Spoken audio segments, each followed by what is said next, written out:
Meteorologist Joe Hansel here with a check of your national severe weather threats, and thanks a lot for spending a portion of your Wednesday here with us. So in Washington, D.C., got a forecast of 91. First 90-degree day all year happening today. In fact, normal 90-degree first day is around May 18th, so we are a few weeks ahead of schedule for that. Opposite weather out west, we got winter shenanigans out there. Winter weather advisories and storm warnings for much of the higher elevations out west, including the Rockies.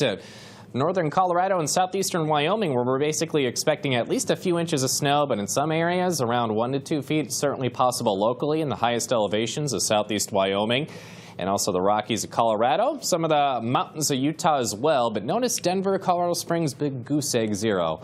And that snowfall forecast out there. Also a couple areas with red flag warnings, one in the northeast and another one in the Panhandle near El Paso as well.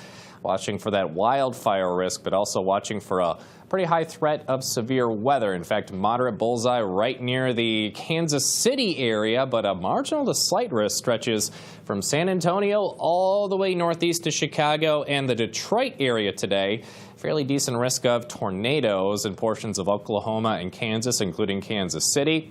Also, a rather high risk of hail and especially damaging winds in portions of Kansas and northwestern Missouri. We'll have to be weather aware out there today. The threat of severe weather continues in similar areas for Thursday, and also a couple of marginal risks for Friday afternoon. Also worth noting, drought update. Exceptional drought continues right smack dab in the middle of the Four Corners and portions of the Panhandle today. So weather set up, big trough of low pressure still digging over in areas of the southwest.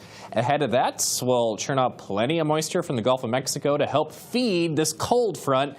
That'll help fire and spark off plenty of showers and thunderstorms today, again tomorrow, again for Friday, and also watching for that heavy snow out west the next couple of days.